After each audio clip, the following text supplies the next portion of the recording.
माननीय मुख्यमंत्री और सरकार के निर्देशानुसार आज से 9 से 11 बजे तक हर एक नगर निगम में, नगर परिषद में, नगर पालिका में 9 से 11 बजे तक समाधान शिविर लगाए जा रहे हैं। किसी भी आम जन को कोई समस्या है, कोई प्रॉपर्टी आईडी को लेकर कोई समस्या है, किसी ने कोई ऑब्जेक्शन लगा रखा है, और भी किसी भी प्रकार की कोई समस्या है, कोई इंक्रोचमेंट से रिलेटेड कोई समस्या है, तो वो लोग 9 से 11 बजे तक सारे की सारी ब्रांचेज यहाँ पे बैठी हुई हैं। उनकी समस्या जो तत्काल समाधान होने वाली है उसको तत्काल समाधान करेंगे, और जो जिसमें समय लगेगा, काफ़ी सारी चीज़ें जैसे डेवलपमेंट वर्क्स की आ रही हैं कि जी गली बनवानी है आपने, या कोई कम्युनिटी सेंटर है जी ये जीर्ण शीर्ण अवस्था में है, इसको ठीक करवाना है, तो उसमें थोड़ा सा समय लगता है। जो तत्काल होने वाली चीज़ें हैं उनको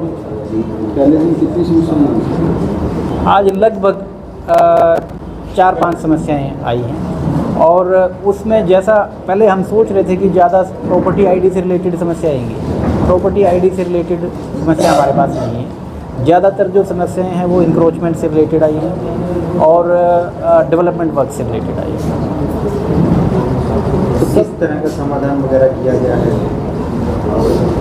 अब मान लो कि एक F ब्लॉक की समस्या है, वहाँ पे एक कम्युनिटी सेंटर है, पहले वो हुड्डा के पास था, अब वो हमारे पास है, तो वो पुराना जीर्ण शीर्ण अवस्था में है, तो उसके लिए हमने कहा है कि 7 दिन के अंदर उसका एस्टीमेट बनाएं, और 3 महीने के अंदर एस्टीमेट बना के हम उसको अच्छे से तैयार कर लेंगे। कुछ उसमें 15-20 लाख रुपए का अनुमान है कि इस प्रकार से इतना खर्चा आने की संभावना है। तो इस प्रकार की है कि वहाँ पे कुछ दूसरे प्रकार के तत्व, इस प्रकार की समस्याएं रही हैं कि वहाँ पे कुछ वैसे लोग आ जाते, तो हम अपनी ही एक ब्रांच, सैनिटेशन ब्रांच को वहाँ पे शिफ्ट कर देंगे। एक समस्या जैसे एक बीच में कोई हमारी लैंड है कि यहाँ पे रैन बसेरा या कोई लाइब्रेरी बनाई जा सकती है, तो उसमें हमने आपस में मंथन करके आप लोगों से भी विचार विमर्श किया कि यहाँ पे हम लाइब्रेरी या कोई रीडिंग रूम वगैरह बना सकते हैं, तो उसमें 2-3 महीने का समय लगेगा।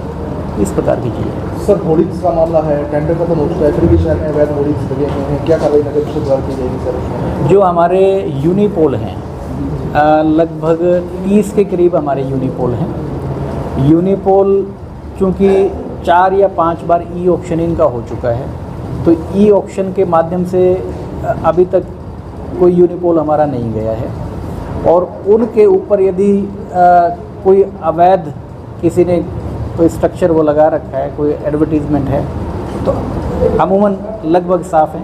कोई किसी प्रकार का कोई धार्मिक है, कोई धन्यवादी है, तो एक आध बार ऐसा कोई होर्डिंग बैनर वहाँ पे लगा हो सकता है। बाकी को हमने कहा है कि इनको हम जल्दी से जल्दी हटवाएंगे।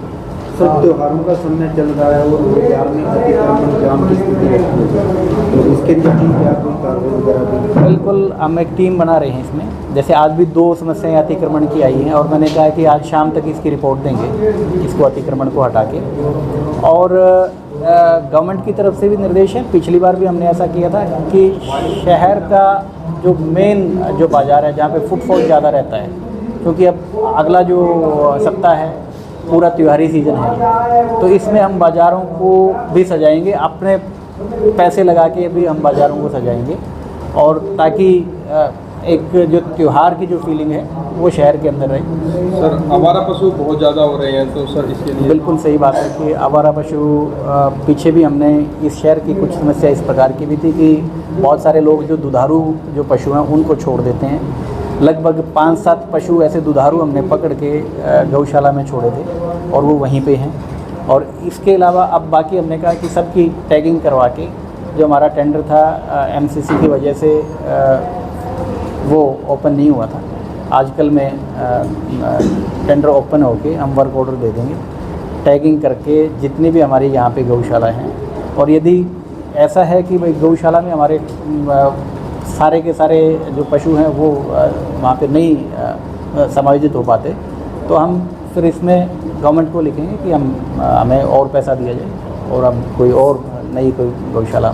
सर, 1 करोड़ रुपये फंडिंग रिकवर करनी है फर्म से, अगर होर्डिंग का मामला था सर, कहाँ तक पहुँचा मामला, कितना रिकवर हो चुका है? क्या देखो, जो ये मामला है इस वाला जो एडवर्टीज़मेंट वाला मामला है, ये कोरोना से पहले जब ई ऑक्शन नहीं था, मैनुअल ये टेंडर दिए जाते थे, तो उस टाइम पे किसी फर्म को, मेरे को नाम याद नहीं उस फर्म का, क्योंकि आपने अचानक से कोई प्रश्न पूछा, तो उनको ये टेंडर दिया गया था, तो उन्होंने 1-1.5 साल रुपए के पैसे जमा करवाए।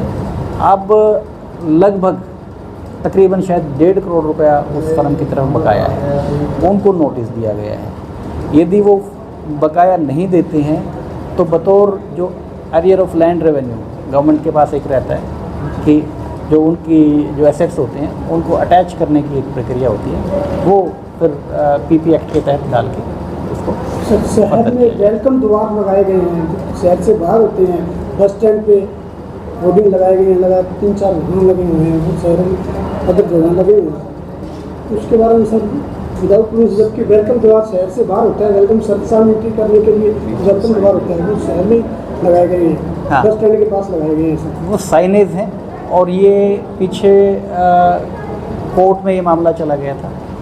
फिर जो हमारे विभाग के कमिश्नर एंड सेक्रेटरी साहब हैं, उन्होंने एक स्पीकिंग ऑर्डर पास करके इसको रद्द कर दिया था।